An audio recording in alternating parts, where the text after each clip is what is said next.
El doctor Botella, César Botella, es psiquiatra de la Sociedad Psicoanalítica de París y de la Asociación Psicoanalítica Internacional.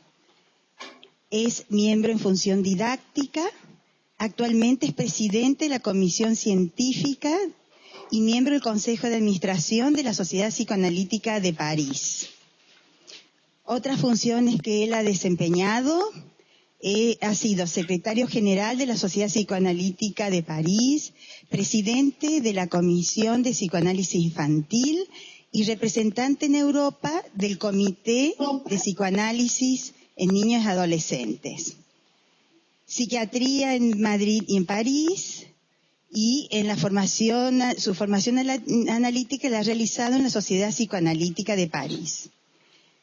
Sus libros publicados son los siguientes: Más allá de la representación y la figurabilidad psíquica. Ha sido director de un homenaje colectivo a André Green, Pensar los límites. Y en preparación, La memoria sin recuerdos. También es autor de numerosos artículos.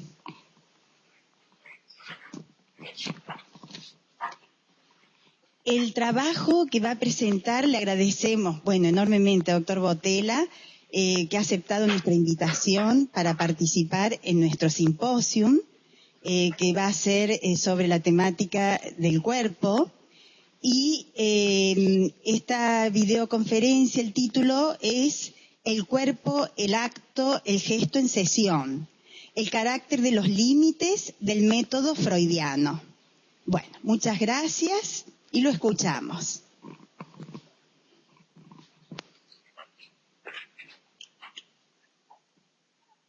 Muchas gracias a la Asociación Psicoanalítica de Córdoba, a su directiva y en particular a Noemí Chenat, que me ha acompañado en todo este tiempo para organizarle, que se ha preocupado porque todo marche bien, y por mi parte yo encuentro su trabajo excelente. Bien,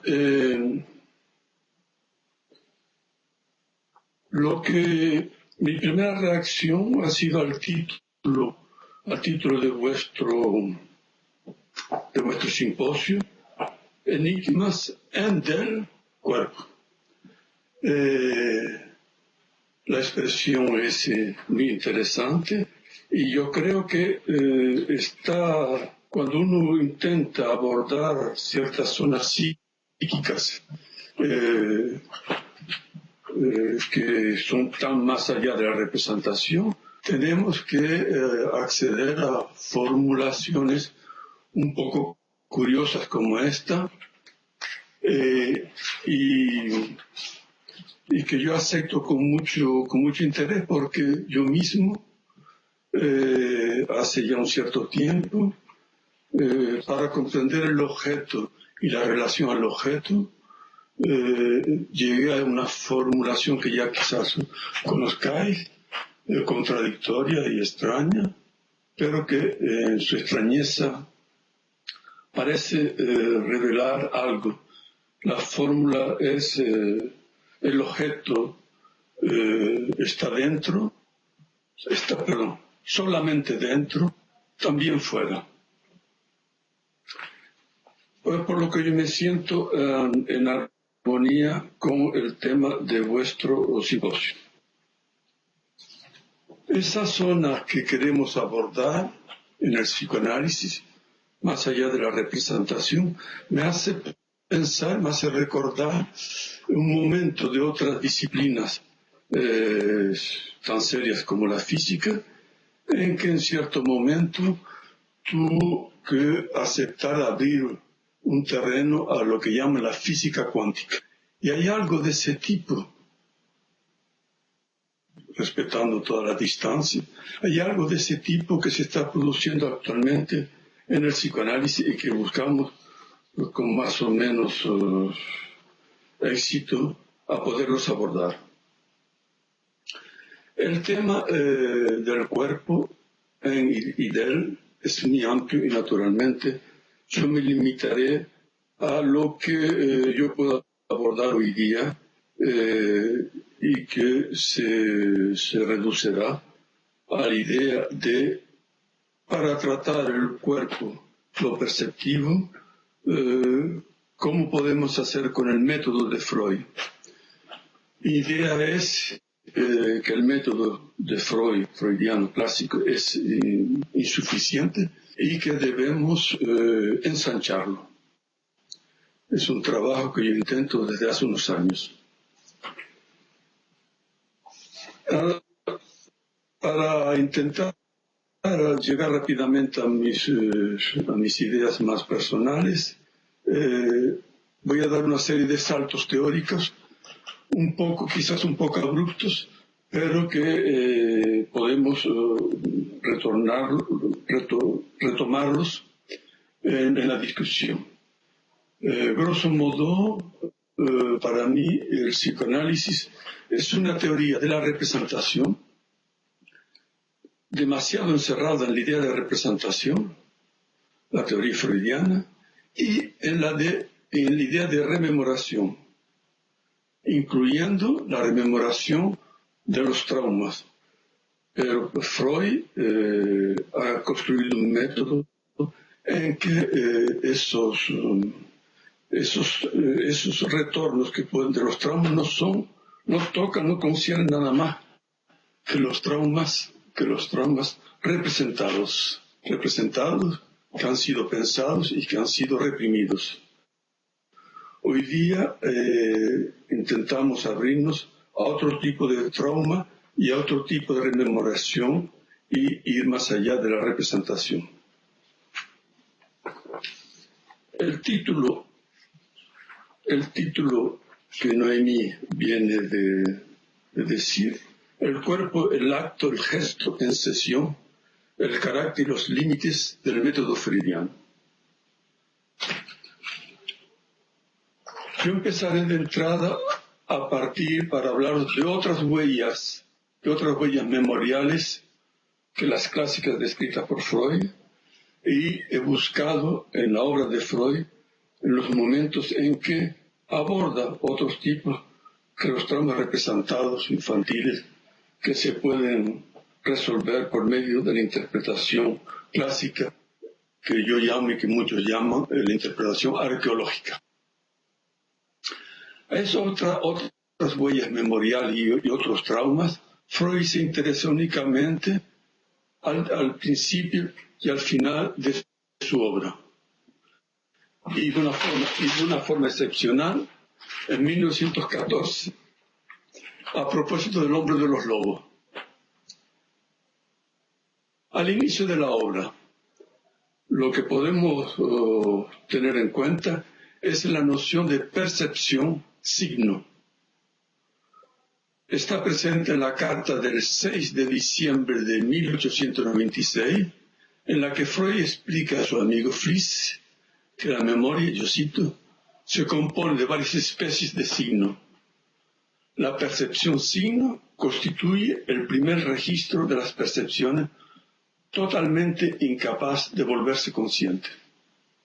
Totalmente incapaz de volverse inconsciente, la percepción-signo.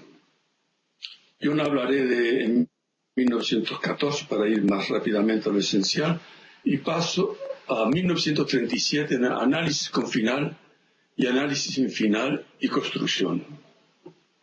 Hay una nueva idea que surge en Freud que no insiste mucho, pero que está ahí y que la repetirá en los dos artículos. Es la idea, yo no sé cómo se traduce en castellano, en alemán, y me perdonáis el acento, Versschutet.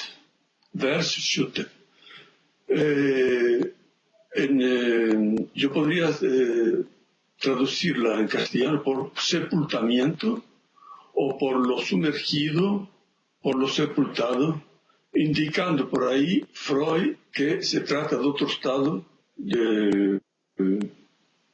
muy diferente de los contenidos reprimidos. Freud quiere abordar al final de su vida otras formas de rechazo que no pueden volver a la conciencia a pesar del uso de interpretaciones correctas.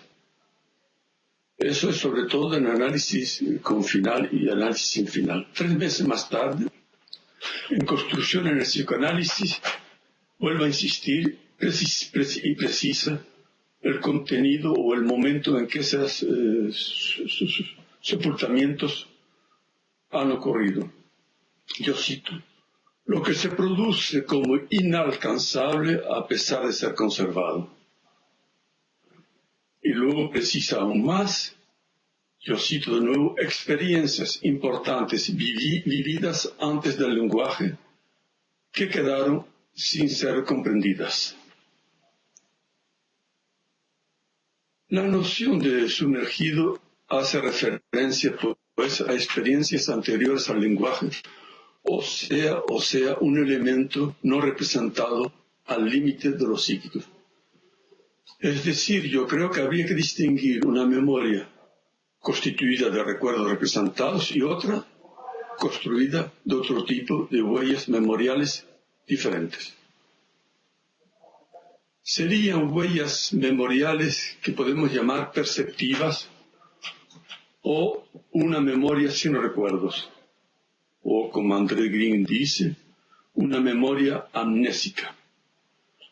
Esa memoria serían formas, o mejor dicho, posibilidades de formas sin contenido, sin representación y sin temporespacialidad.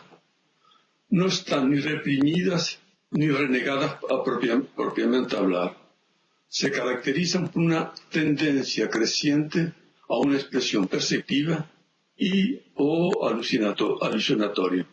Volveremos a ella cuando comentaré El hombre de los lobos y luego os presentaré una sesión de mi paciente. Todo eso era en 1937. Poco después, en el 38-39, en Moisés y el monoteísmo, Freud introduce una nueva noción de trauma. Describe lo que llama reacciones a los traumas, que se manifiestan esas reacciones no de una manera intrapsíquica, como a finales de cuentas lo hacen las neurosis traumáticas y los traumas infantiles, que han podido ser grabados bajo forma de huella amnésica, sino esas reacciones a los traumas se presentan bajo la forma de comportamientos. En Moisés, Freud describe 2 grandes modalidades que recuerdo para poder continuar mi exposición. 2 grandes modalidades de reacciones. Las reacciones positivas son aquellas que provienen de trauma, que pueden ser acogidos por el yo normal y conferirle rasgos de carácter inmudables. Rasgos de carácter inmudable, a pesar de que su origen histórico ha sido olvidado. Freud da un ejemplo. Un hombre que durante su infancia ha tenido una relación excesiva con su madre, hoy día olvidada, buscará repetirla durante toda su vida. Las reacciones negativas, las otras, persiguen una meta opuesta, o sea, nada puede ser recordado ni repetido a partir de los traumas olvidados. Esas reacciones negativas proveen las contribuciones más fuertes hasta marcar el carácter con su huella. Fin de citación. Esas manifestaciones son globales y alcanzan toda la personalidad. Clínicamente se manifiesta sobre todo con evitaciones y aún más con inhibiciones del yo. En resumidas cuentas, para Freud el carácter puede consistir, por un lado, como él dice, en rasgos inmudables y por otro lado en huellas que abarcan todo el carácter. En ambas formas el elemento traumático desapareció, se diluyó. El trauma ya no es un contenido psíquico y encontramos en su lugar lo que corrientemente llamamos rasgos de la personalidad, una manera de ser. Esos rasgos y huellas del carácter no están en relación ni con lo representacional, ni con las exigencias del mundo interior o exterior. Freud lo llama un estado dentro del estado, para subrayar que se trata de una región, de una zona, de un tipo de funcionamiento inalcanzable por los procesos en vigencia, del mismo modo que son inalcanzables por el trabajo habitual del analista. En resumen de esta parte, el analista se encuentra entonces confrontado con expresiones distintas a la representación y al recuerdo. En su lugar se encuentra con el acto y la percepción. Ahora bien, son justamente ellos que salen de la teoría y de la práctica freudiana. El método resulta incapaz de enfrentarse a esos problemas.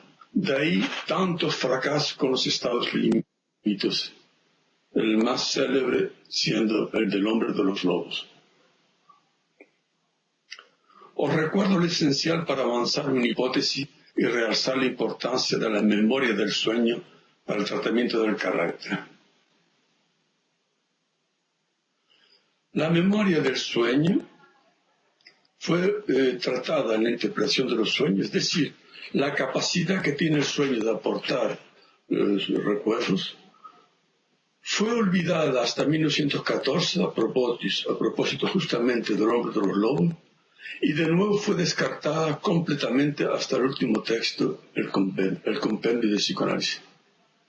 La idea, repito, es que el sueño conlleva varias modalidades de memoria, las de los recuerdos representados pero reprimidos, la de los traumas infantiles que no han dejado sino huellas en negativo, y la de ciertos traumas que han tenido lugar pero que no han dejado la menor inscripción.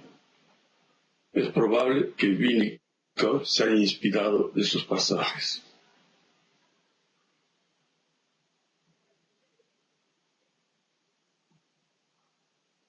Paso a hablar, recordarlo, el análisis del hombre de los lobos. Desde el punto de vista de la rememoración, hay dos grandes recorridos en el análisis que cuenta Freud. Hay un recorrido en el que la rememoración llega a producirse. Se trata del descubrimiento de la escena de seducción de Sergei por su hermana y descubrimiento, gracias a Freud, que fue inigualable en ejemplaridad.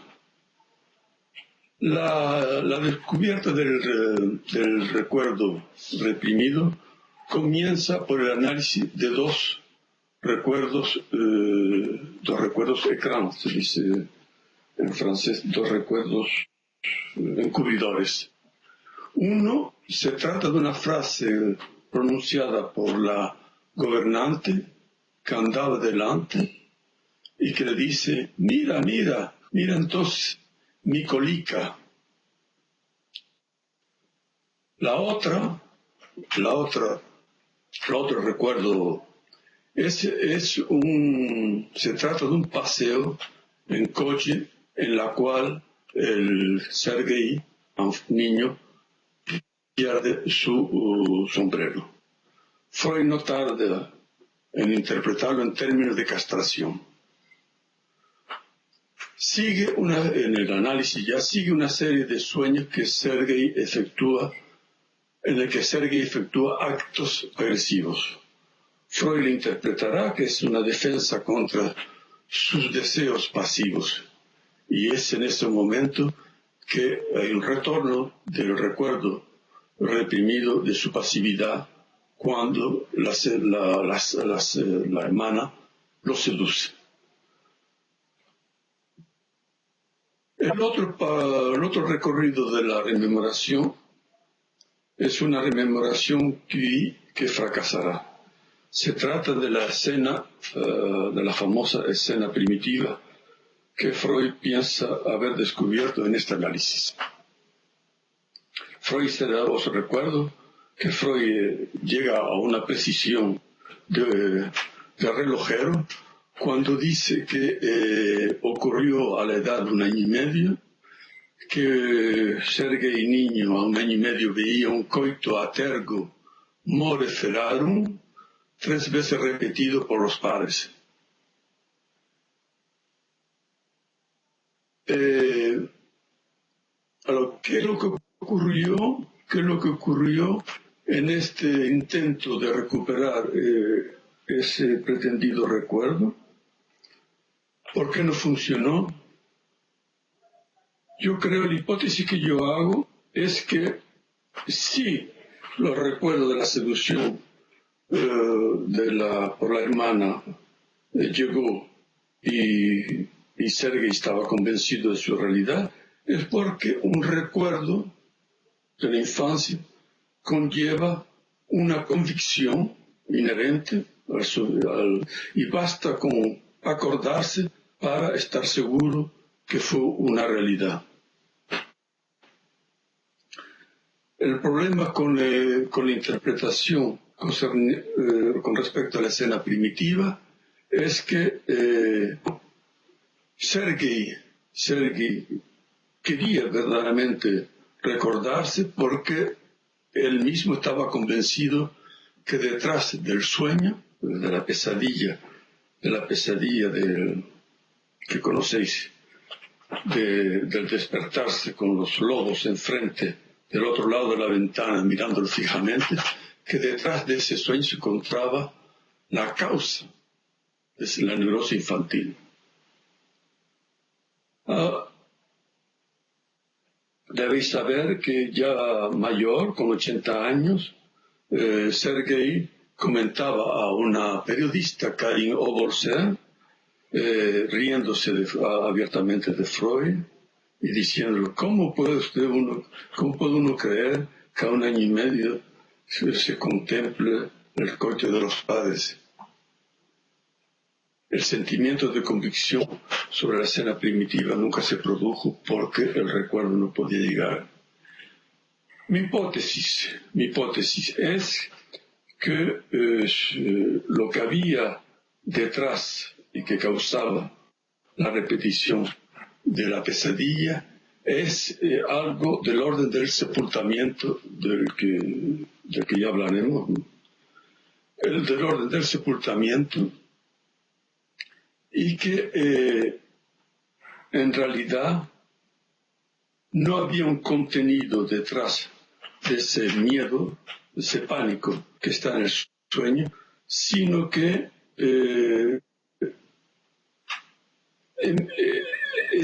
fue un pánico en su infancia, su pequeña infancia, que nunca pudo ser representado, que nunca pudo ser pensado por Sergei, pero que el afecto violento del miedo estaba en su inconsciente. En realidad, porque los lobos, porque en realidad fue una tentativa desesperada de Sergei de dar un sentido a su pánico, y por eso empleó los lobos que su hermana, las fotos, las imágenes de lobos que su hermana le presentaba para darle miedo.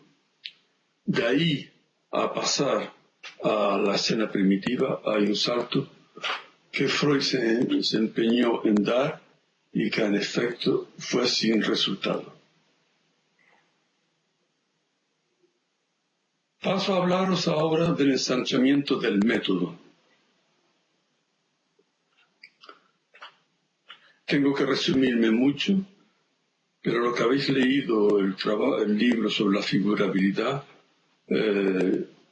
ya estáis al corriente de mis ideas a este propósito, al menos de la primera parte. Grosso modo, el inconsciente primera tópica tiene elementos representacionales relacionados con cierta asociatividad, lo que permite de una interpretación de deseo llegar a la representación reprimida. En cambio, cuando hablamos en términos de segunda tópica, la idea del inconsciente representado no es todo el inconsciente de la segunda tópica, como sabéis, Freud describió el ello.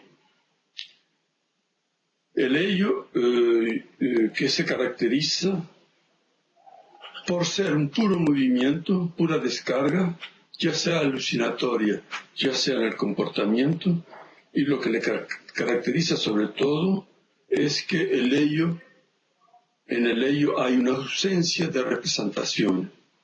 El ello se caracteriza por una ausencia de representación, por lo cual, para abordarlo, no tiene que ser por vías de asociaciones y no directamente por interpretaciones. Yo creo, muchos pensamos en todo caso en París, que Freud escribió primero la primera tópica y luego en 1923 la segunda tópica. En la vida, en el desarrollo del psiquismo humano, normal, pensamos que la primera organización que se instala es una organización que hay un ello primitivo y que hay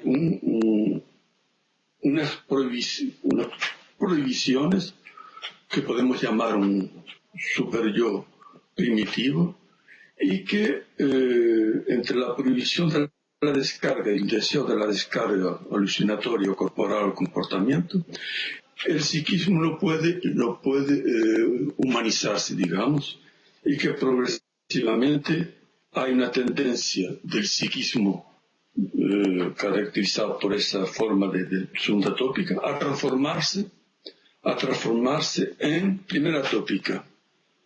André Gide hablaba de puesta en representancia, que esa descarga tiene que ser puesta en representancia. Yo puedo hablar lo mismo una vez en la cura con los adultos, yo hablaré de un trabajo de figurabilidad que el analista tiende a compensar la carencia de trabajo de representancia en el paciente borderline. Este tipo de psicoanálisis ya no es que este tipo de psicoanálisis funcionaría más bien por asociaciones de ideas, yendo de una representación a una representación para crear un sentido, para buscar un sentido que pueda decir lo reprimido. Es lo contrario del psicoanálisis clásico, que podemos llamar arqueológico, en que de asociación en asociación se busca llegar a un sentido reprimido que ya está ahí.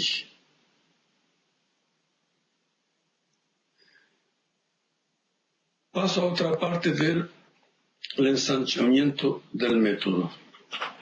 Aparte ese método que yo he llamado transformacional, habría el análisis arqueológico y el análisis transformacional. Pero interesándonos a lo perceptivo, llegamos a otros problemas. Hay un tipo de trauma del que hablamos, que podemos llamarlo diluidos, y que es muy difícil de trabajarlos. Diluidos porque han desaparecido. Para eso, todo el problema para el analista es cómo sentir, saber, conocer la cualidad en la que un elemento psíquico está. Es decir, es que se trata, cuando el paciente nos habla, es que no está hablando de una representación puramente intrapsíquica, es que no está hablando de un contenido que es más bien perceptivo que intrapsíquico, o no está hablando de una forma alucinatoria y menos representacional. Todo el problema es para el analista es concebir una dinámica que sería del orden representación, percepción, alucinación, que representa un eje principal, el eje principal del funcionamiento psíquico, es decir, que un mismo contenido puede presentarse en forma de representación o de percepción o alucinación, según el paciente, según su grado de psiconeurosis pura o según su grado de estado límite, incluso en un neurótico de buena calidad, en ciertos momentos regresivos de su análisis. Entonces, esa dinámica, representación, percepción, alucinación, hay que entenderla con un principio que el primero fue Pierre Martí, el primero que habló de ello, un principio de equivalencia energética. Fue en el año 63, en el primer libro, La investigación psicosomática, escrita también por Demusant y David. Ese principio de equivalencia energética quiere decir que el mismo elemento, el mismo problema, la misma energía, tiene el mismo valor, pero de calidad diferente, que se presente, ya sea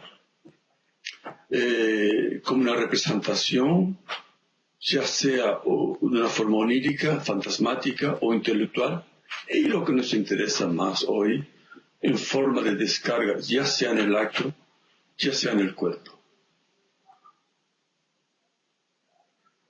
La concepción de una dinámica es una concepción de una dinámica que permite situar tópicamente los diferentes elementos del psiquismo en un momento dado. Todo el problema es cuando nos encontramos en una situación en que los contenidos y los elementos son más bien perceptivos, corporales, sensoriales, o en el carácter, cómo transformarlo en intrapsíquico. Hay un modelo que puede conducirnos, que es el trabajo del analista en el análisis con los niños y el juego de los niños. Es decir, que el analista con niños, trabajando con niños, puede captar al mismo tiempo lo que es una verdadera representación intrapsíquica en su paciente, en su niño, en el niño, y lo que es en el juego perceptivo o en el comportamiento. Y puede manipularlos eso por una razón muy simple, es decir, que el psiquismo del niño hasta una cierta edad tiene una constitución, digamos, anímica en que las fronteras entre la representación y la percepción y el acto, el contenido circula muy fácilmente, y cuando el niño juega, por ejemplo, bueno, ¿estás muerto?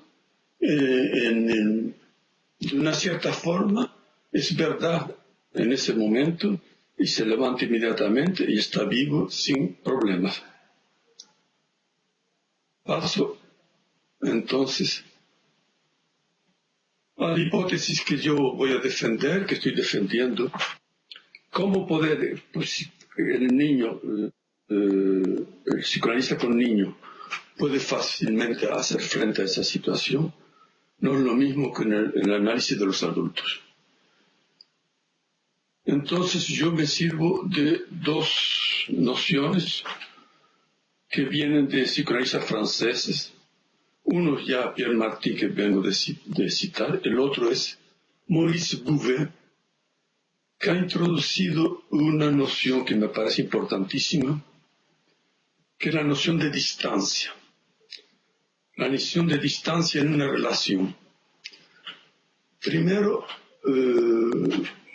la relación del que habla Maurice Bouvet no tiene nada que ver con la relación de objeto kleiniano. Él lo emplea en términos muy simples de relación sin definición metapsicológica. Lo que se entiende por relación y distancia son los arreglos internos como externos, yo estoy citando, que el individuo instala psíquicamente o afectivamente y afectivamente y así sensorialmente o sensorialmente para confrontarse al encuentro con el objeto y la tensión interpsíquica que todo encuentro genera en todo individuo.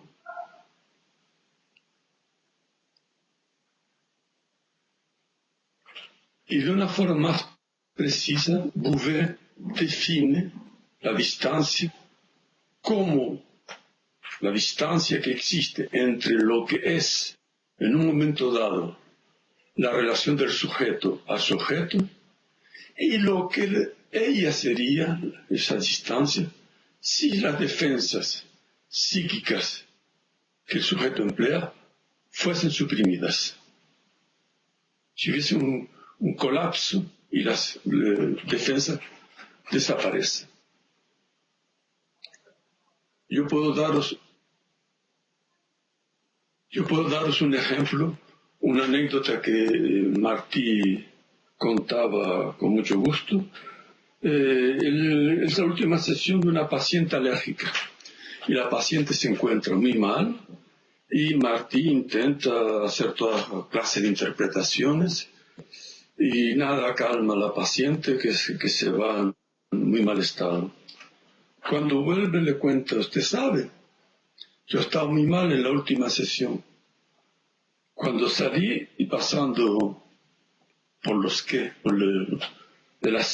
medios de la cena, Martí vivía cerca, de pronto vi una grenouille y no pude impedirme de comprarme la grenouille, la rana, una rana. Imagínese usted que a partir de ese momento yo me sentí muy bien y me sentí bien hasta ahora con mi grenouille. Martí quería decir con eso que la relación que la paciente tenía con él era intercambiable con la relación que la paciente estableció con una rana. El principio de equivalencia energética estaba bien demostrado.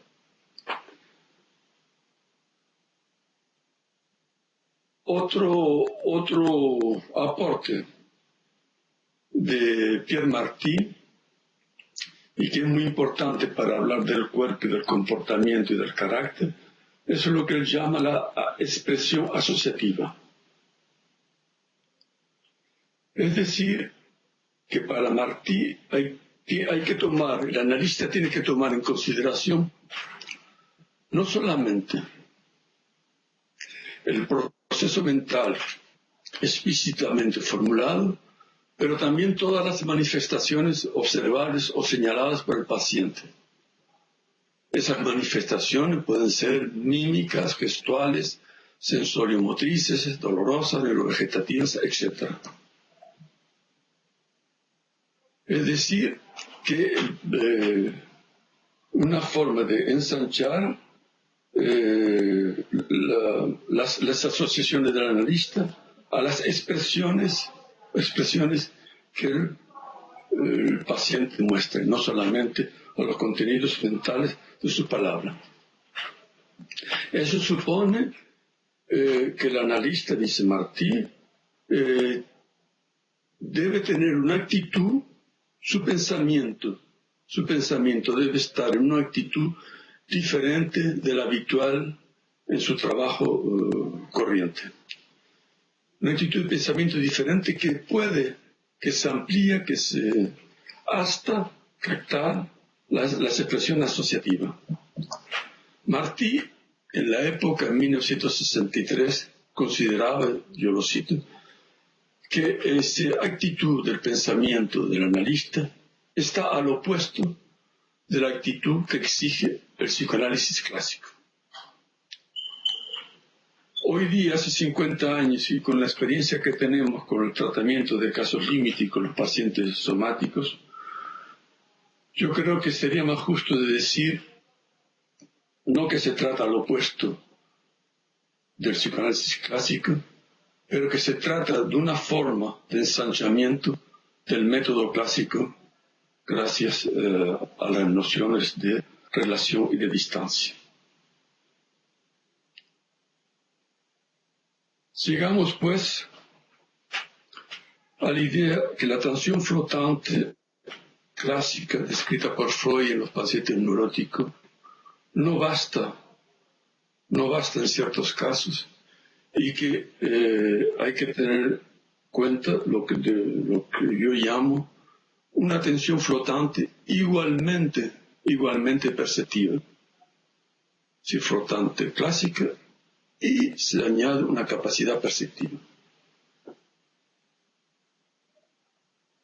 Naturalmente, no se trata que el analista tome una decisión consciente y voluntaria. Lo importante es que el analista, más o menos inconscientemente, se acuerde la libertad de abandonar la actitud de pensamiento correspondiente al análisis clásico. La libertad de no buscar forzosamente unas asociaciones arqueológicas. Así lo que ocurre, esta actitud flotante, legalmente perceptiva, no es permanente y llega en general de una forma que sorprende al analista, digamos que se siente aspirado violentamente por algo perceptivo.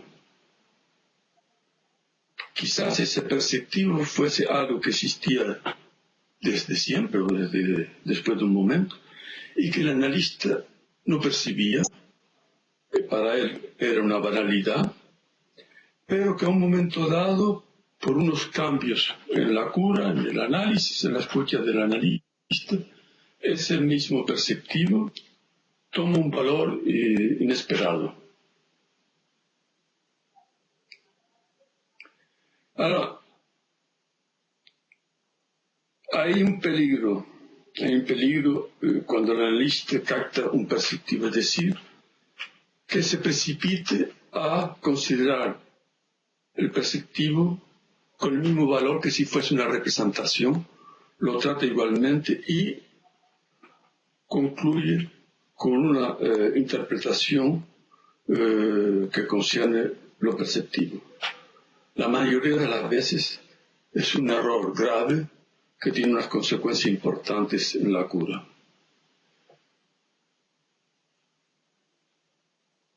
La única forma que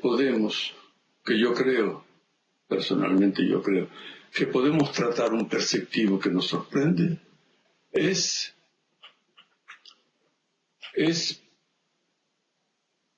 tengo que precisar algo primero. En la actitud normal de la atención flotante, clásica, con neurótico, el pensamiento del analista funciona con lo que yo llamo una regrediencia formal de su pensamiento. Es decir, que no está pensando racionalmente, que está en un estado más o menos próximo del funcionamiento del pensamiento en los sueños. Una regrediencia. Lo que ocurre, o lo que debe ocurrir, es que esa regrediencia va a ser interrumpida por ese perceptivo que impone una investidura progrediente, momentánea, accidental. Esto brinda unas posibilidades nuevas, de nuevas inteligibilidades al analista. El problema es cómo debe hacer el analista con un perceptivo que surge bruscamente mientras estaba trabajando de una forma clásica. Cómo tratar una percepción que debería normalmente ser una banalidad, pero que se transforma bruscamente en lo que podemos llamar un signo perceptivo. No una simple percepción, pero un signo perceptivo.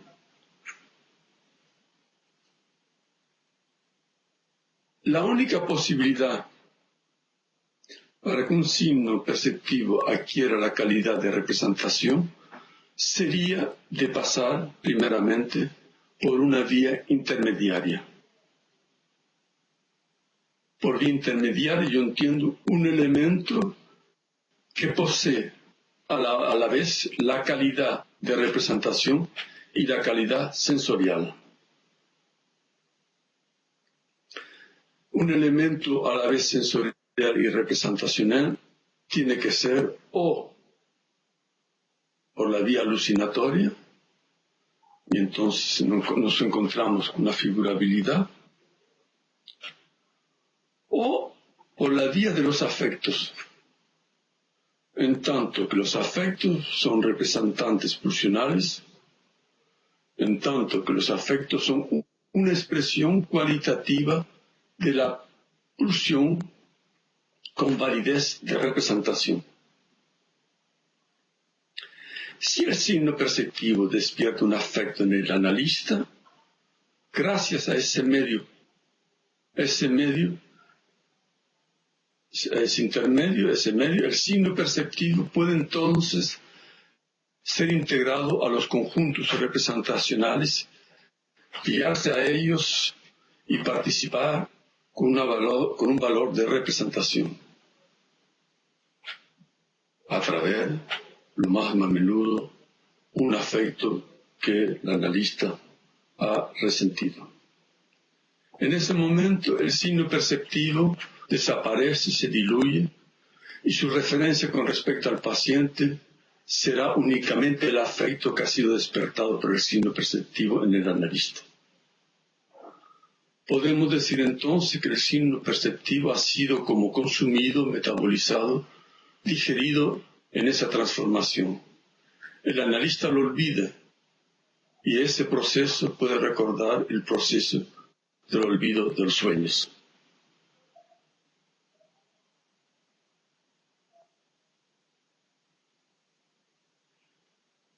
La idea es que ese recorrido del perceptivo signo al afecto, el analista pueda sobrepasar un estado de ininteligibilidad de la cura y puede captar algo que no podría alcanzar de otra manera.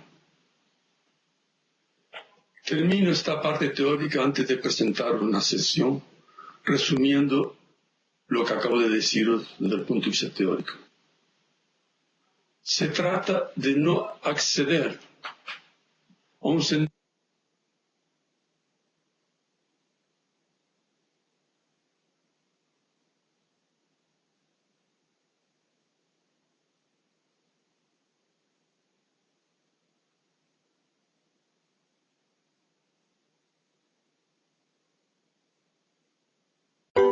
muy larga. Bueno, pues la retomo. Bueno, por favor. Sí. Lo podemos, bueno, de acuerdo, no es muy larga, entonces, bueno, sí, la síntesis de la noción teórica antes del caso. Hay 3 puntos. Se trata, lo que el analista debe buscar de esta manera, se trata de acceder no a un sentido latente, ya presente, como en el caso de la represión y del análisis arqueológico, sino de acceder a un sentido posible que ofrezca las palabras necesarias a lo que nunca ha estado representado en el paciente. El segundo punto es el trabajo de acogida y de integración psíquica de un perceptivo representa el modelo opuesto al mecanismo de reniego de un perceptivo. El reniego más clásico siendo el reniego de la diferencia de sexos. Y el último punto es si el analista no capta un signo perceptivo, si continúa únicamente la atención flotante clásica, el carácter del paciente no se modificará. El análisis no avanzará. el analista considerará que se encuentra confrontado a una compulsión de repetición indomable, estará tentado de acusar la pulsión de muerte como responsable del fracaso de la cura. Así evitará de pensar que se trata de un fallo en su técnica. Evidentemente pensamos en el hombro de los lobos. Paso a hablaros... perdón.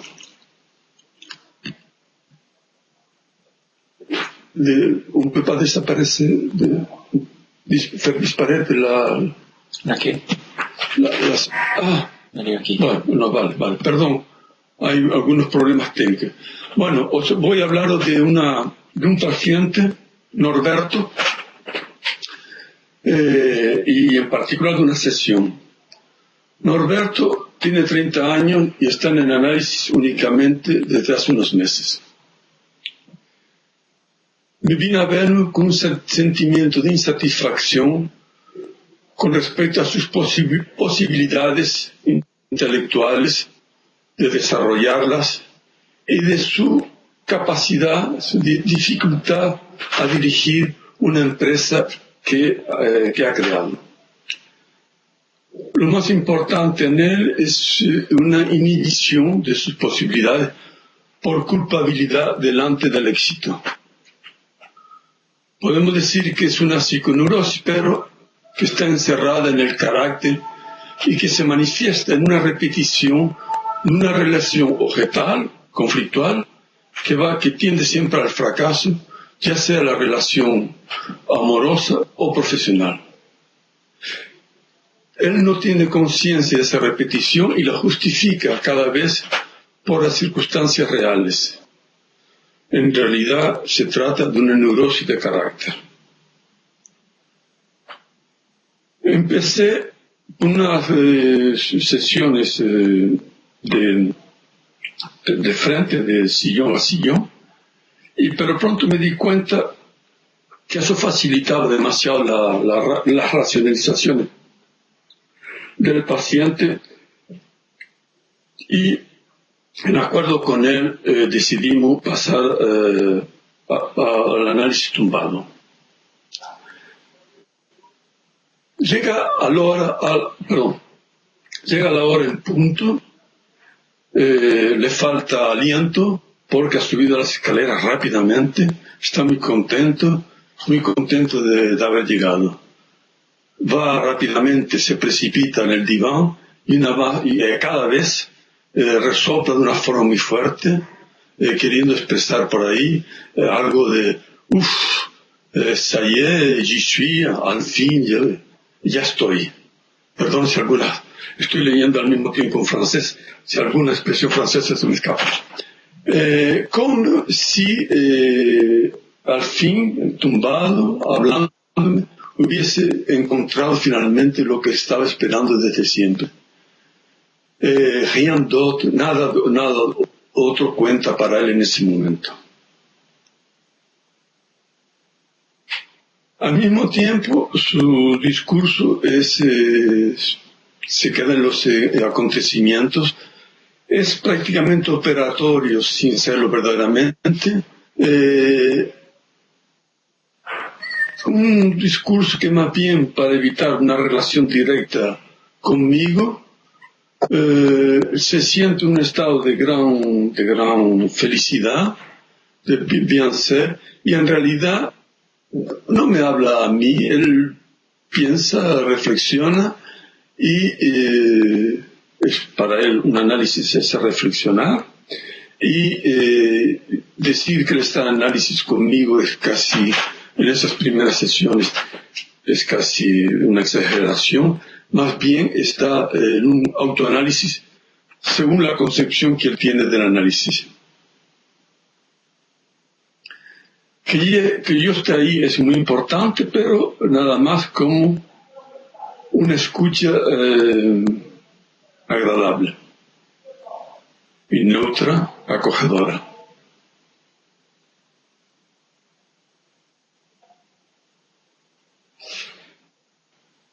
una vez que se levanta, que la sesión ha terminado, Norberto se quiere imponerse a mí, es más alto que yo, más fuerte, y adopta una actitud igual a igual.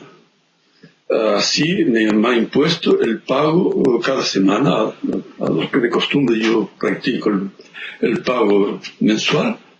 Ya lo ha decidido que sea cada semana, y es un momento, los dos de pie, de un intercambio en que él me paga, en general me paga algo más de lo que me debe, y yo tengo que buscar en mi bolsillo un billete para devolvérselo, lo cual supone algunos minutos que pasamos en esta situación.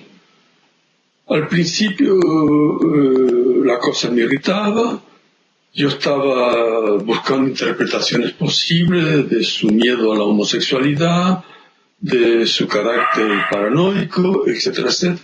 Y poco a poco me di cuenta que era la única manera que él podía estar conmigo, y yo terminé adoptando pasivamente, incluso con un cierto placer, de esos intercambios curiosos, repetitivos, idénticos a cada sesión.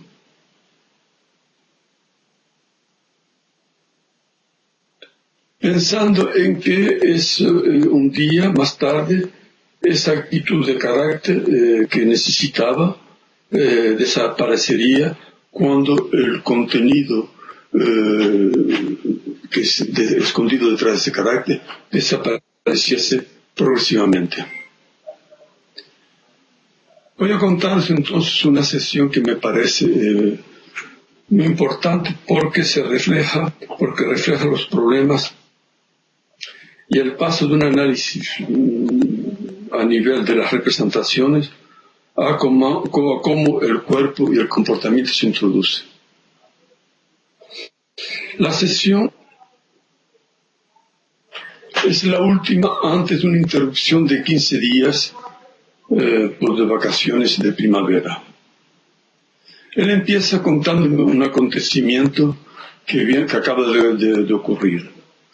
Ha almorzado con una antigua amiga y está muy contento de él porque la separación con esta amiga, vivían juntos, fue hace un año o quizás algo más, y todos los dos estaban en una situación muy ambigua en que podríamos decirme te quiero pero yo tampoco, y que cuando están juntos se sienten muy unidos, y desde que se separan, en todo caso para Norberto, él no comprende por qué cuando estaban juntos tenía el sentimiento que la relación podía continuar, ahora que una vez separado se da cuenta cuánto es imposible.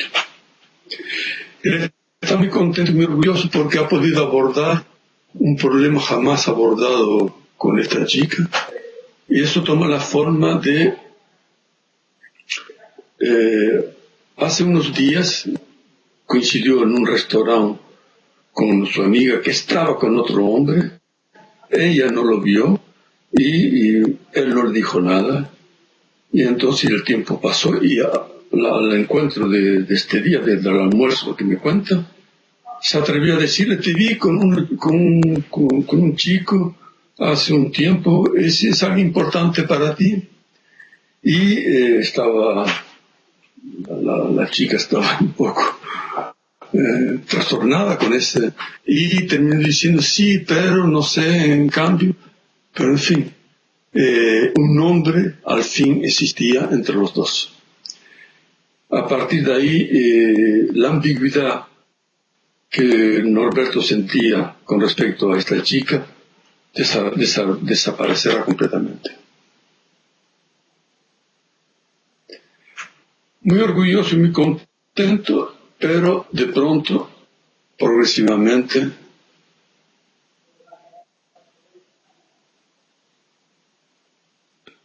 esto que para él va a ser, la ruptura que va a ser para él definitiva, va a introducir, cuando él me dice que es definitiva, va a introducir un sentimiento depresivo. y empieza a hablarme de que todo está negro en su vida actual, su trabajo, que es un solterón con sus 30 años, que vive solo, sin mujer, que nada vale la pena. Cuando tiene una amiga, el interés desaparece inmediatamente y concluye en un tono muy depresivo. ¿Qué quiere usted? Cuando eso no marcha, cuando no marcha, cuando algo no marcha, algo no marcha. Repito, cuando algo no marcha, algo no marcha. Y yo encuentro de nuevo el Norberto que vino a verme. Yo pienso en mi foro interior que eso está en relación con la interrupción de 15 días. Pero Norberto no puede abordarla y yo no sé tampoco cómo introducirla y yo estoy preocupado, no sé cómo hacer. Yo intento entonces, cuando algo no marcha, algo no marcha. Cuando uno no está, uno no está. Y a mi gran sorpresa hay un cambio de actitud en Norberto. Pero un cambio de actitud que no está en relación con la sugerencia a la ausencia que yo acabo de hacer. En absoluto no está en relación. Su reacción no va a estar en palabras, sino de una forma motora. Se instala sobre el diván como si estuviese en una playa, es decir, yo veo, pliega una rodilla, la otra pierna pasa sobre la rodilla, pone los brazos detrás de su cabeza y parece estar en pleno sol y en pleno relajamiento. No solamente no está en relación con la separación y lo que yo temo de la separación, al contrario, parece un hombre muy feliz. De golpe, en mi sorpresa, pues finalmente yo me siento reasegurado, está relajado. Yo me digo que él ha podido reatraparse, no sé si es castellano, recogerse él mismo, y me alegro. Y ahí, si yo he hablado de playa, porque ahí ha funcionado en pleno mi contratransferencia, mi infancia pasó en una playa donde yo era muy feliz, bajo el sol de la España, y no con el cielo triste y gris de París. Bueno, eso es intermedio. Entonces yo me digo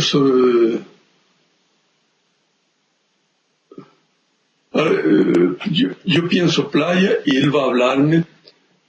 Usted sabe, y es raro que se dirija directamente a mí, yo tengo la fatiga del fin de un maratón.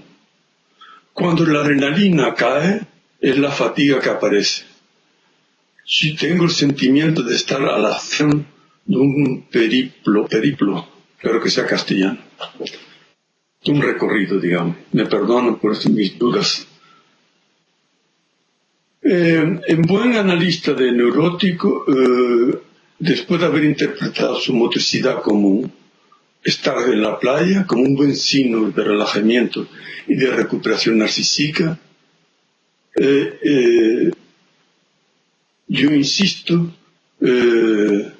y según las reglas clásicas yo le digo, la fin del maratón, como la última sesión, avant la interrupción. Me aventuro directamente.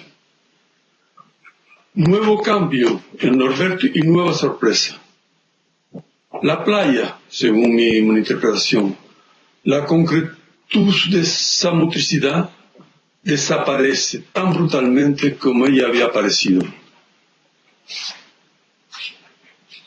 Pero sería un error importante de mi parte pensar que Norberto al fin va a reconocer la separación. De nuevo, hay un salto calitativo un cambio de nivel y va a hablarme, y no va a hablarme de una pérdida de seance, a mi gran sorpresa, y va a decirme, va a hablarme de su corazón, del los ruidos del corazón, que él escucha, que él oye más bien. Y añade, el silencio de vuestro gabinete, vuestro despacho, es extraordinario.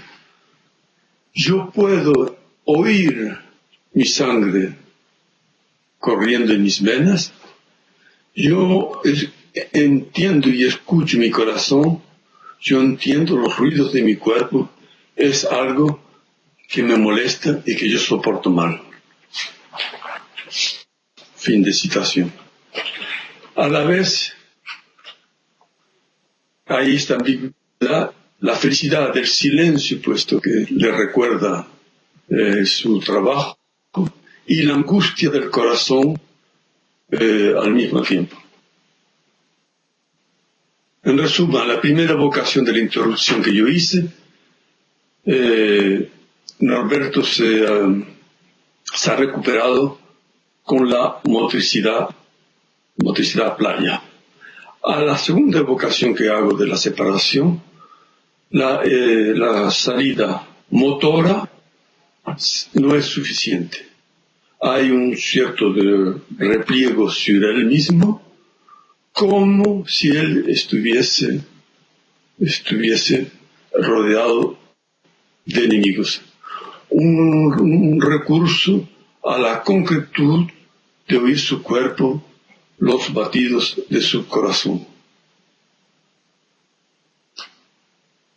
Luego se recupera utilizando un mecanismo, al fin de cuentas, psíquico.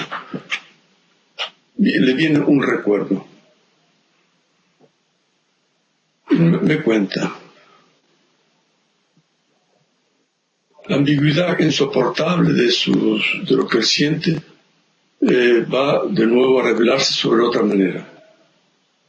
Y me repite, el silencio de su despacho es el mismo silencio que existe en mi estudio de grabación cuando yo hago la música.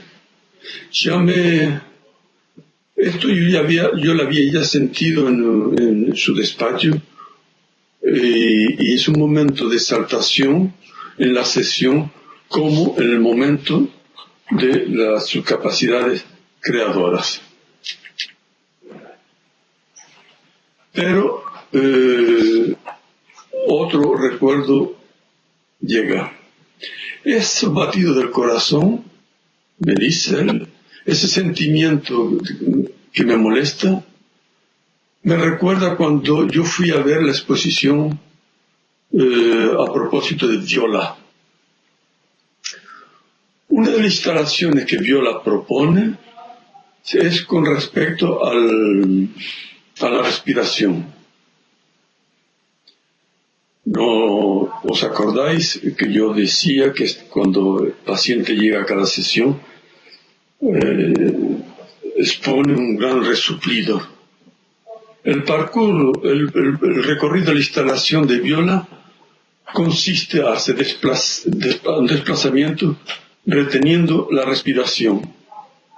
Él sigue religiosamente las reglas de esa experiencia y llega un momento que se angustia mucho porque empieza a escuchar el corazón y su batido al mismo tiempo.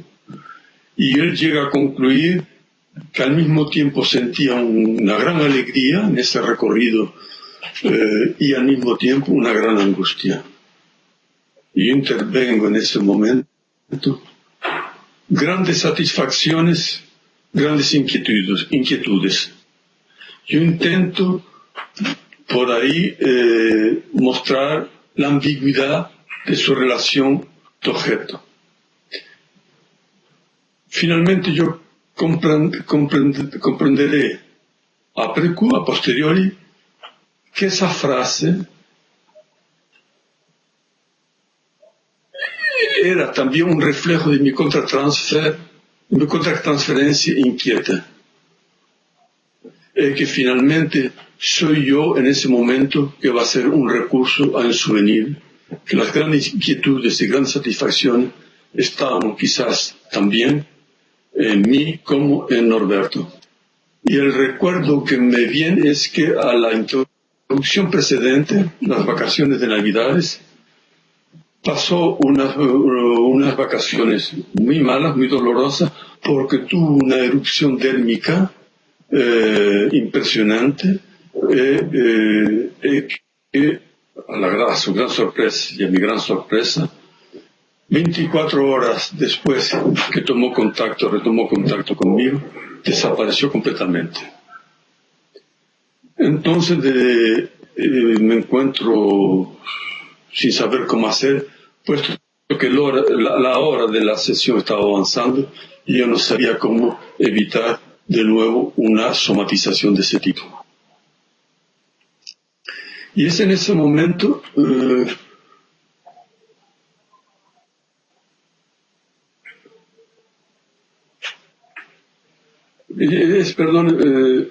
en ese momento me doy cuenta que yo había tomado el perceptivo de su comportamiento en un sentido banal y lo había integrado en el conjunto de representación que me aliviaba yo y que había entonces operado un reniego del sufrimiento de Norberto.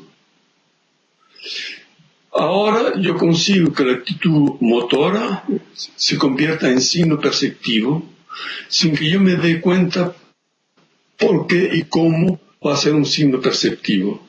Pero yo consigo sentir algo en esa actitud motriz que no será ya el relajamiento de la playa, pero una forma, puesto que yo estaba preocupado y sufriendo por la separación, y él, en cambio, no sufría nada. Y yo me di cuenta que había un reniego de un sufrimiento que yo podía sentir. Entonces, con esa idea de reniego y de negación, me acuerdo de algo que ocurría a menudo en las sesiones, que se reproducía a menudo, y yo le digo, muy a menudo, a cada vez que yo intervengo, usted me dice no, y además, y luego añade lo que usted pensaba. Esta intervención no tenía nada que ver con la sesión que estoy contando. Yo esperaba que estuviese sorprendido por ese cambio de registro, y al contrario, inmediatamente se interesa y me dice, es verdad, yo me di cuenta, es exactamente como hace mi madre conmigo. Yo le digo algo y ella me dice enseguida no, y añade su propio comentario, que finalmente, es muy a menudo, no, es lo mismo que yo digo.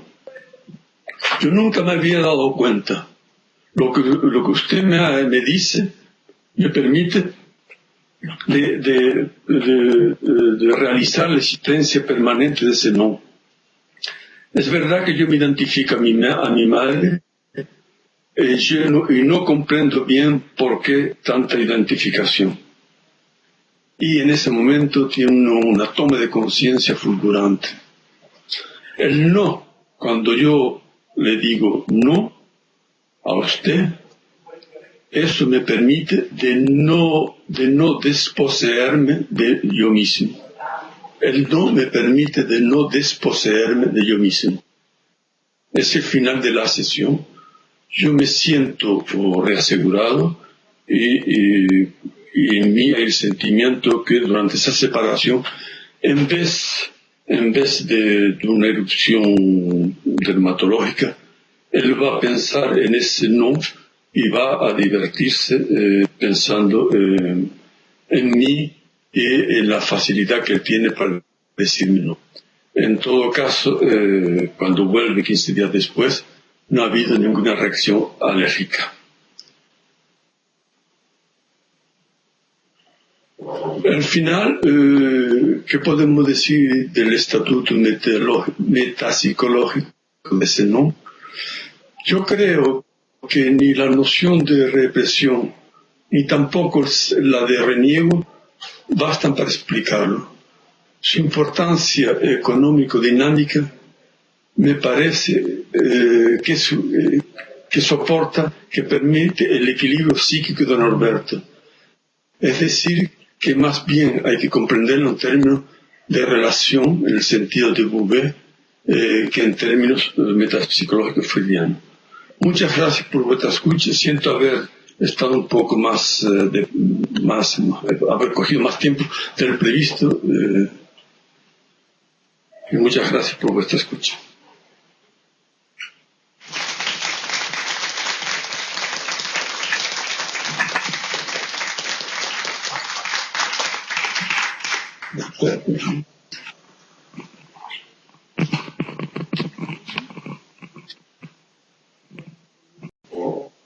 Bueno, el que quiera realizar una pregunta, un comentario, una ocurrencia, lo que fuese, le pasamos el micrófono.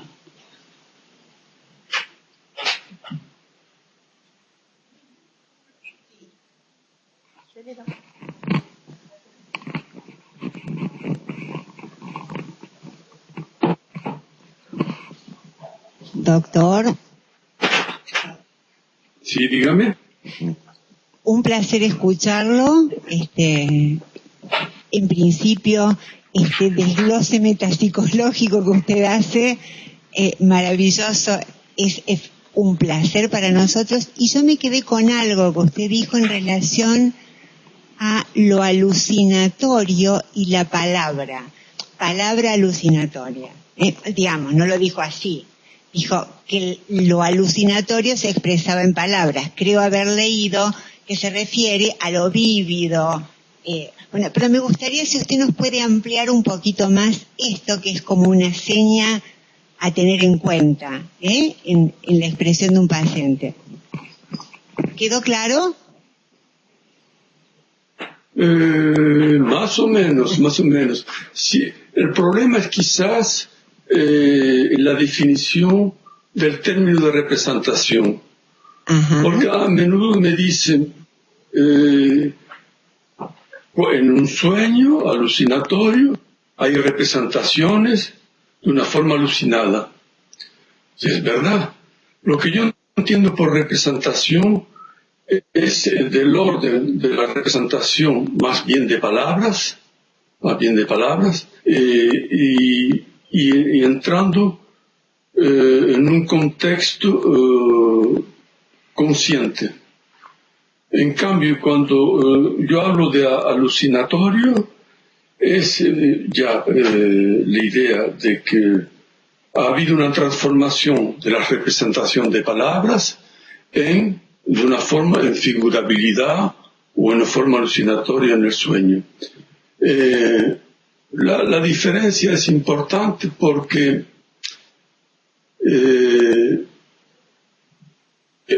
ciertos aspectos sobre todo de los pacientes límites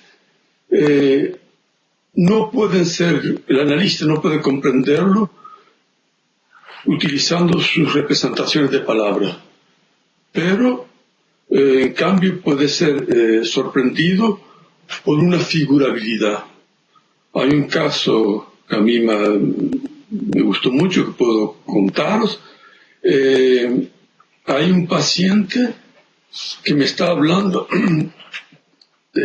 hijo de una madre muy deprimida, que ha tenido una infancia muy mala al lado de una madre deprimida, hasta el punto que cuando el paciente tenía 1 año y medio, esta madre fue capaz de suicidarse, un suicidio grave, no murió, pero estuvo hospitalizada, y el pequeño de 1 año y medio, 1 año o 2 años, fueron los abuelos que se ocuparon de él.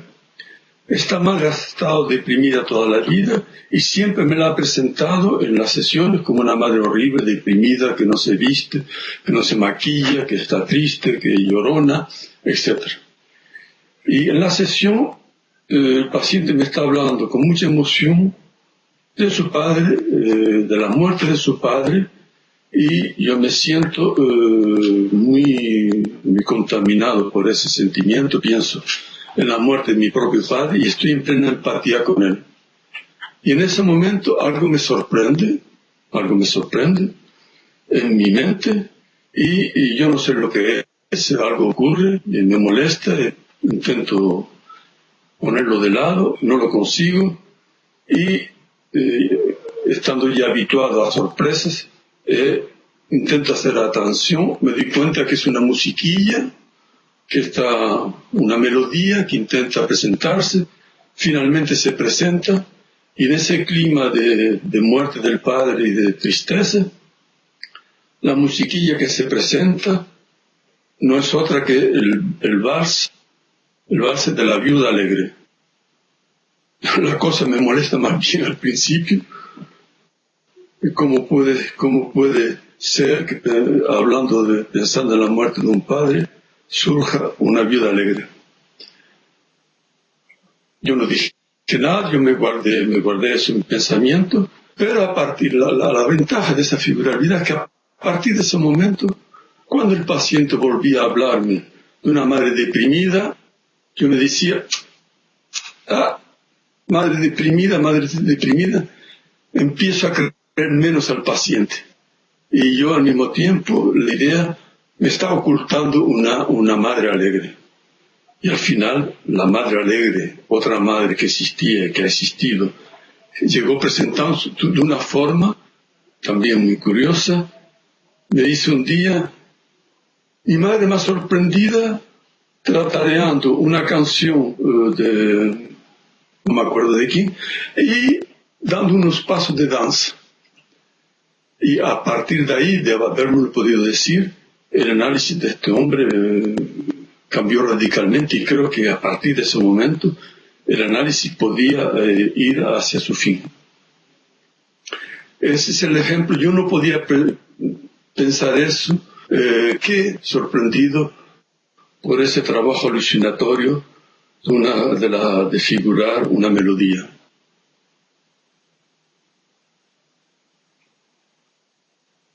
¿Respondo a su pregunta? Sí, se lo agradezco. O sea, entiendo como que quizás entendí mal antes cuando lo escuché. Entendí que había como palabras que el paciente podía hablar en palabras, en representaciones, sensaciones o alucinar con un pensamiento alucinatorio. Ahora me queda, entiendo lo que usted está diciendo, que la palabra viene después de la sensación. Eso es lo que me... Exactamente. Eso. Exactamente. Es muy importante, sí. Bueno, doctor, realmente creo que a todos nos ha encantado lo que nos ha comunicado y con la frescura, ¿no? Yo quería preguntarle si estas percepciones, ahora más aún lo ha aclarado más con lo de la musiquilla, pero las percepciones suyas serían empáticamente con ciertas percepciones del paciente, y si esas percepciones, metapsicológicamente hablando, son percepciones ya vividas, o sea, está dentro de un aparato psíquico, es algo que se hace en ese momento en la relación entre analista y paciente. No sé si se entiende. Sí, entiendo. No es incompatible, todo es posible. Lo que importa es en qué momento y por qué el analista percibe algo en la percepción, y por qué ese algo toma de pronto una importancia en su mente. Es decir, que nos encontramos con el caso, lo opuesto al trabajo de figurabilidad de la melodía, por ejemplo. Ahí no es un trabajo intrapsíquico, en fin, no es tan intrapsíquico como la melodía en la mente del paciente, sino que es algo que surge en la percepción y que, digamos, que salta bruscamente a los ojos o al oído del analista. Algo que puede ser una banalidad, que quizás existiese desde siempre, y que de pronto, no sabemos por qué, en un momento dado, el analista es sensible a eso. Y lo último, así dejo para otro. Cuando su paciente Norberto dice no, ya esto implica una vuelta cualitativa, o sea, adquiere una representación. No, pero una palabra no entendí. ¿En qué momento Norberto me dijo? Cuando su paciente, Norberto, digamos, acusa recibo del no suyo, y él lo relaciona, lo asocia con su madre, a eso ya se le daría un estatuto de representación nueva. Absolutamente. Claro. Exactamente. Bueno, gracias. ¿Sí? No, nada más, que le paso a alguien más. Bueno. ¿Qué pasó? Lo que pasó, había entre nosotros algo que era indecible, algo que no podía ser verdaderamente representado ni en su mente ni en mi mente, de una forma muy indirecta.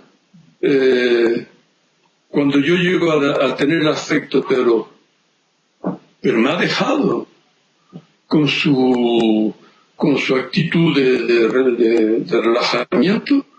Yo estoy sufriendo y él me ha dejado. Y ahí hay una toma de conciencia de algo que yo no sabía cómo traducir luego, y que yo he podido transformarlo en algo que existía entre nosotros, ese no, que muy a menudo el paciente me repite en la sesión.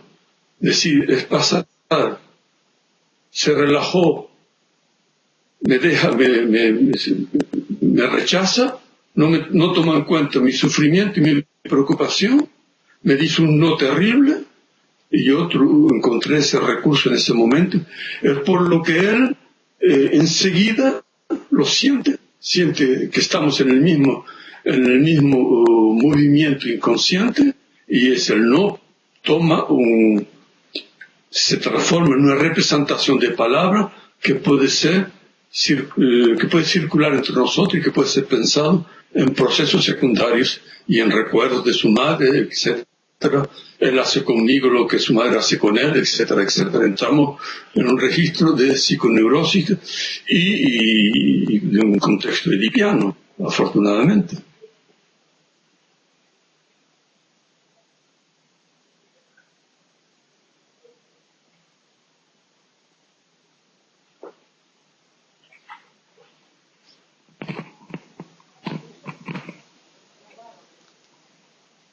Doctor Botella, buenos días. Usted habló, cuando presentó el concepto de distancia, usted habló del colapso de las defensas. ¿Es condición, el colapso de las defensas, es condición de el desarrollo de la distancia, o es una de las posibilidades?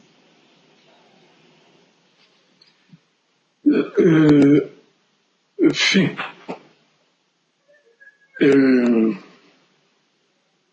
Es una descripción metapsicológica. La distancia es lo que existe entre el pensamiento trabajando con las defensas que todos empleamos contra los deseos inconscientes, contra la expresión, y el colapso que se produciría si todas las defensas desaparecen. es la idea de que entre la desaparición de todas las defensas y se encontraría un estado relacional con el objeto, no sé cómo describirlo, porque en el adulto no existe, pero lo que hay en medio es lo que es importante, son las formaciones intermediarias entre la pulsión y el objeto y la relación de una persona civilizada con él mismo y con sus pulsiones y con el objeto. Las formaciones intermediarias son todos, todo lo que se origina con los mecanismos, gracias a los mecanismos de defensa, una represión, lo reprimido, renegación, sublimación, etcétera, etcétera. Y la forma lo más corriente de la formación intermediaria son los sueños. Un sueño es una formación intermediaria entre la pulsión y el contenido manifiesto del sueño. Y los síntomas. Los síntomas son una solución de compromiso que gracias a la formación intermediaria y todos los mecanismos de defensa se puede a la vez tratar lo reprimido y la defensa contra lo reprimido y el castigo y la culpabilidad delante de esos deseos prohibidos. No sé si está claro. Gracias. Por ejemplo, el ejemplo de la rana. Mientras la paciente estaba delante de Martí, había una relación con Martí, sin verdaderas formas intermediarias, pero con una relación social que permitía existir frente a él. Una vez que quita el objeto, en una personalidad alérgica importante, Martí desaparece. Martí desaparece, se da cuenta, no tiene ninguna nostalgia de Martí, no lo echa de menos, y una rana cumple el mismo objeto ahí. No hay ninguna formación intermediaria entre la rana y Martí, entre la representación de Martí y la representación de la rana, no hay nada en medio. Martí se divertía mucho contando eso. Sí, hay un elemento sensorial que explicaría por qué una rana y no otro objeto. Sí, que Martí era muy miope, tenía unas gafas muy grandes, tenía unas gafas con mucho aumento, que tenía unos ojos, se veían los ojos muy salientes, y que hay algo ahí con los ojos de una rana.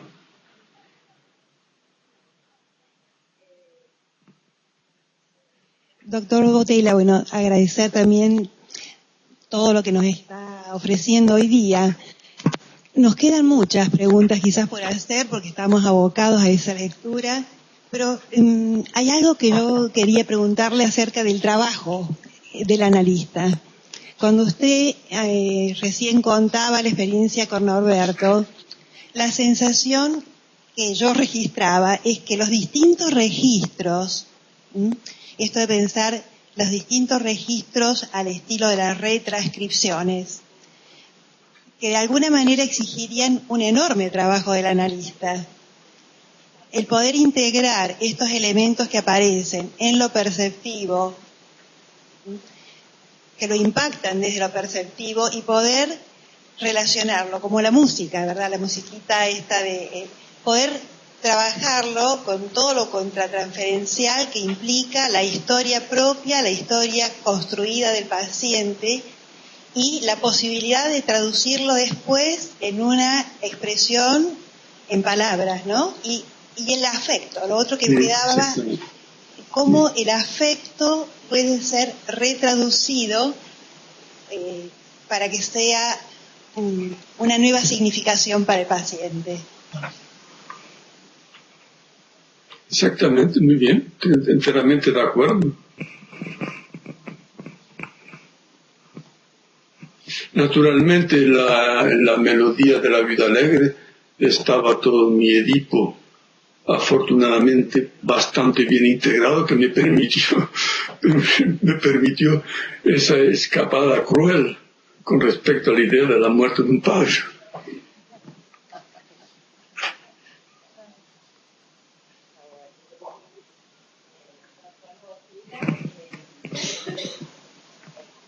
Yo quería preguntarle, usted tuvo esa percepción, digamos así, suya de la viuda alegre. Usted, digamos, es como que la registró, pero la dejó de lado. Cuando el paciente tiene el recuerdo de la madre, digamos así, no sé si recuerdo o cómo podemos llamarle, de la madre haciendo unos pasos de danza, ¿sí?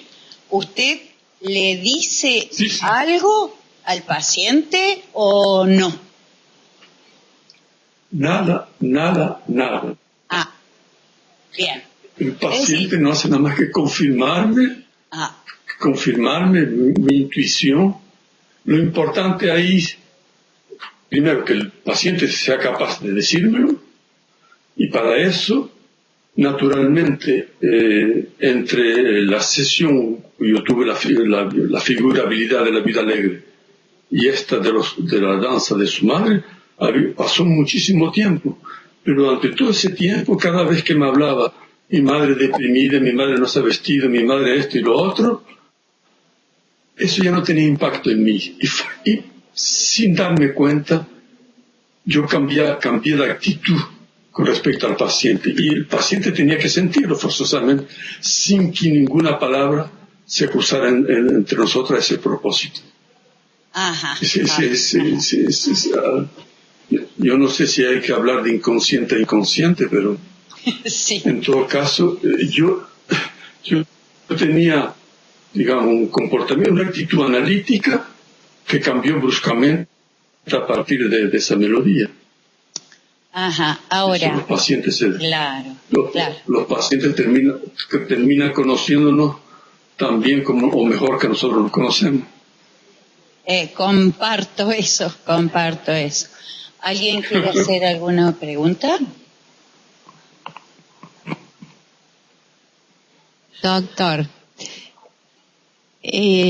quería que se explayara un poquito en relación al lugar del sufrimiento en los pacientes en los estados de límites, o más que el lugar, el sufrimiento, porque si pensamos en pensamiento operatorio, si pensamos en psicosomáticas, en el discurso no aparece, en el discurso manifiesto, no habría una representación allí.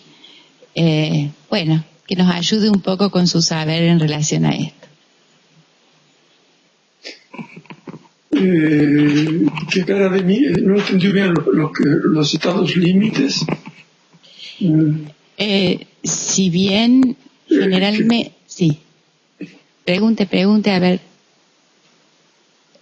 No, dígame. No comprendió. No, quería que usted nos ayudara, nos acercara en relación a su concepción, en relación al sufrimiento, al padecimiento del paciente, borderline, psicosomático, dado las características con que en general llegan, o que son mandados, o...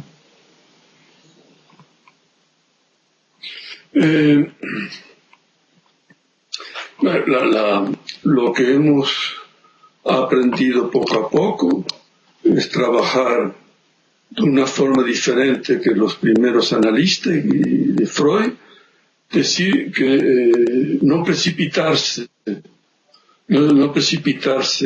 delante del sufrimiento de un estado límite que nos invade, que nos hace sufrir, o que es un peso. La repetición una y otra vez y otra sesión. Todo el problema es no empeñarse en buscar el origen en algo preciso de su infancia. Porque, por ejemplo, un ejemplo, una de mis interpretaciones, yo no tenía mucha práctica con los enfermos estados límite, de su sufrimiento, le dije a la paciente, pero eso comenzó cuando su padre se fue cuando usted tenía 8 años. La interpretación era justa, pero eso no aliviaba en nada a la paciente.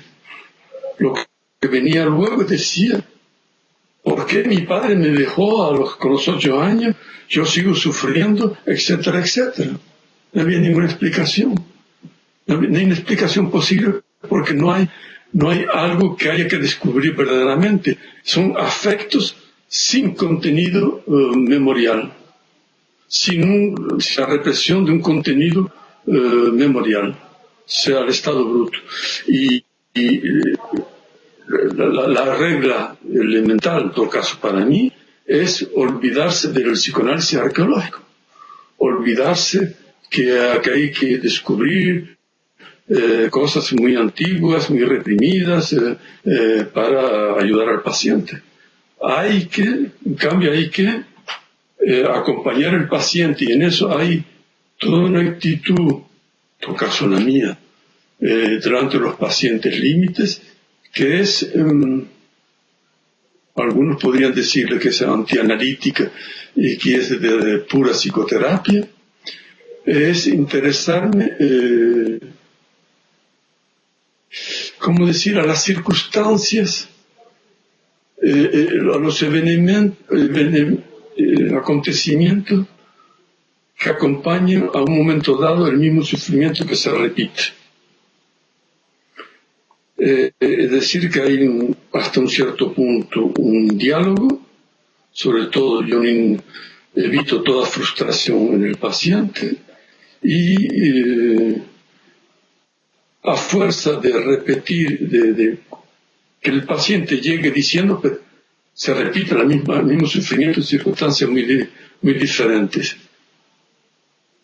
Lo que no supone que vaya a encontrar un recuerdo reprimido, pero hay una actitud del yo, una capacidad del yo que quizás está ahí, que el yo pues adquirir una capacidad para enfrentarse al sufrimiento sin estar sumergido por el pensamiento. Hay algo de ese tipo que no puede reducirse a una simple psicoterapia, que es algo más que por el día de hoy yo no sé cómo llamar. Bueno, por ahora estoy en ese punto. Muchas gracias. A lo mejor una sola pregunta en relación a lo que usted plantea como el análisis transformacional. ¿Qué conceptos claves pueden ayudar a pensar porque está planteado como un análisis distinto al arqueológico, llamemos así?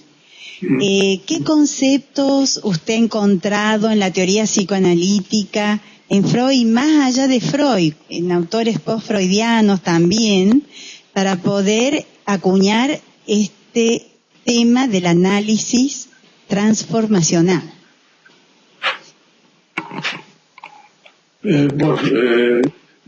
Otros que no son Freud, naturalmente. Yo tuve una época de bioniano puro y duro, en otro momento me identificaba mucho Winnicott, y finalmente todo el problema con la diversidad de autores y de teorías es cómo podemos abordarlas y aprovechar de ellas. Yo cuando me ocupo de los jóvenes, los analistas que están en formación y que se atacan, yo me digo, pero yo tuve la suerte de poder leer Freud y al mismo tiempo Bion surgía, Melanie Klein ya había surgido, pero surgía Bion, surgía Winnicott, Lacan y los franceses que yo he citado, y yo pude progresivamente hacerme una idea, integrando sin darme verdaderamente cuenta y de una forma no racional todos los autores. Por supuesto que mis ideas no pueden existir si yo no hubiese conocido Winnicott y Bion, el francés. Pero es la idea del transformacional. Naturalmente hay que pensar en Bion, la transformación tan importante, los trabajos de Bion tan importante la transformación. Cuando yo digo análisis transformacional opuesto al arqueológico, o diferente al menos al arqueológico, complementario y diferente, es la idea que hay una serie de traumatismos, esos traumatismos antes del lenguaje del que hablaba Freud, que no pueden ser representados, y que hay que buscarle un sentido posible. Entonces, en vez, cuando el analista asocia, no asocia como un análisis arqueológico esperando llegar de representación a algo, a un olvido reprimido. Aquí es al contrario, es que el paciente se ha sorprendido, y el analista al mismo tiempo, con un sentido posible de un sufrimiento que hasta este momento era irrepresentable. No sé si me explico. Un sentido posible. Y el paciente va diciendo, ese sufrimiento es como si tal cosa. Y el como si, en el fondo, va a desaparecer.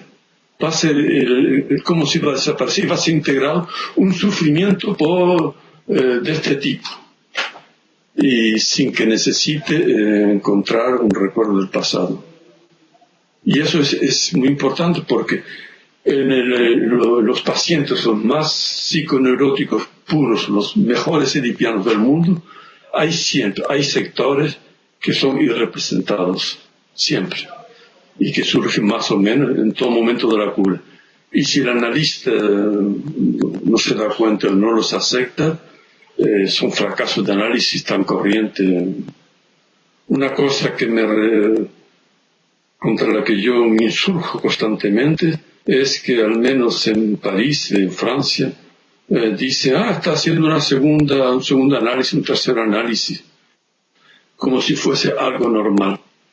Y nadie se atreve, o no se atreve a decir, el primer análisis fue un fracaso, el segundo también. Sino como si fuese normal que hay que reanalizarse. Ahora, que salvo circunstancias especiales que provoquen una regresión del yo, normalmente, idealmente en todo caso, y normalmente, un solo análisis debería ser suficiente.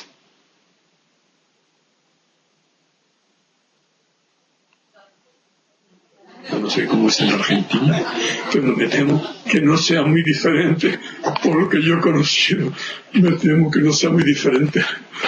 Pero también por una razón, es decir que nuestros analistas, seguro que eran mejores analistas que sus propios analistas, pero yo me temo que sean peores analistas que nosotros somos, espero, y que los analistas que van a seguirnos sean mejores que nosotros.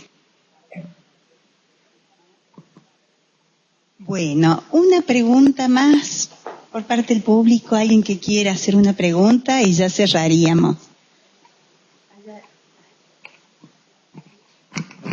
Doctor Botella, en su opinión, y esto ya es porque estamos concluyendo y es casi como algo que es de curiosidad personal, ¿usted piensa que lo que se define como paciente límite o paciente borderline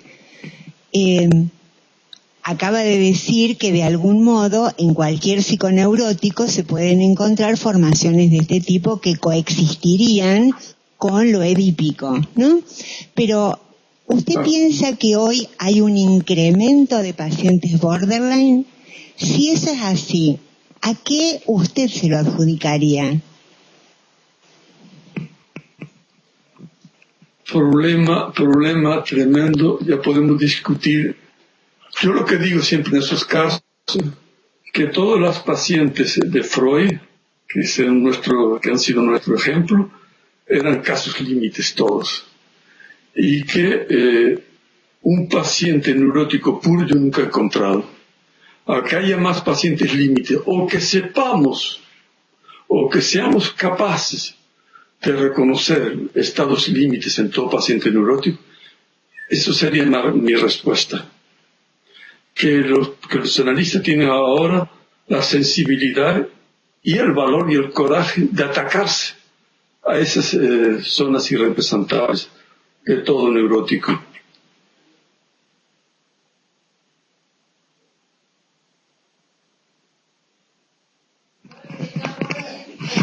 Perdón, dijo algo recién que creo que todos quedamos con un solo análisis, basta. Entonces, no, o sea, acá en Argentina estamos acostumbrados a vivir en análisis. Y tenemos la colección de analistas. Y los consideramos como de salud. Es lo que cuentan siempre cuando un analista francés o europeo va a Buenos Aires, coge un taxi, el taxista le pregunta: ¿y usted qué viene a hacer a París, a Buenos Aires? Yo soy analista, vengo a dar una conferencia. Yo estoy en análisis y mi mujer también.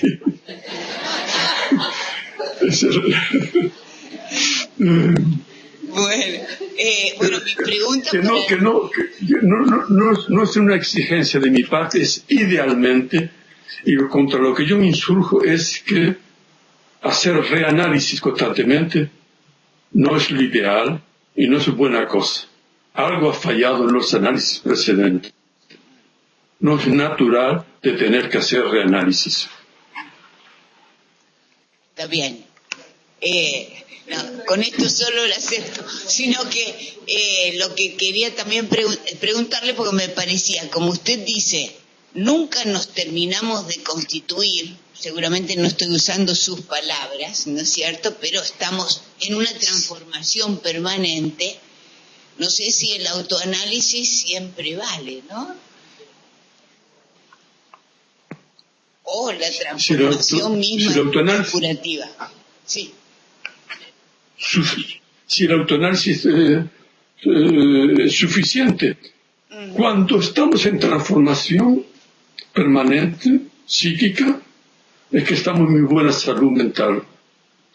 El problema es cuando esas transformaciones dejan de existir y necesitamos fijados en una forma de carácter, en un síntoma, en una actitud, en una reivindicación. Es decir, que es gracias al autoanálisis que podemos estar en transformación permanente. Y cuando el autoanálisis falla, es el problema que caigamos en un empobrecimiento de nuestra vida psíquica. Hay que invertir el problema. Muchas gracias. La transformación permanente es un resultado de un buen Edipo resuelto. Es el resultado de un buen Edipo bien resuelto. Yo iba a añadir... es decir, que es el triunfo de Eros sobre la pulsión de muerte. Eros supone, Freud lo dice muy bien, una tendencia a crecer, a organizar, a hacer de reuniones cada vez más grandes y más importantes, al mismo tiempo que la condensación, el mecanismo de condensación permite que un gran conjunto que se ha transformado, condensarlo en menos de espacio, digamos, entre comillas. Y yo creo que hay una ley que gobierna el funcionamiento psíquico, es un principio que yo llamo de convergencia-coherencia. Principio de convergencia-coherencia. Las transformaciones tienden a converger en un punto y de una forma coherente. Yo creo que eso es lo que define lo que Freud llama Eros. Que cuando estamos en buena salud funciona bien y que es gracias a Eros que estamos en buena salud mental.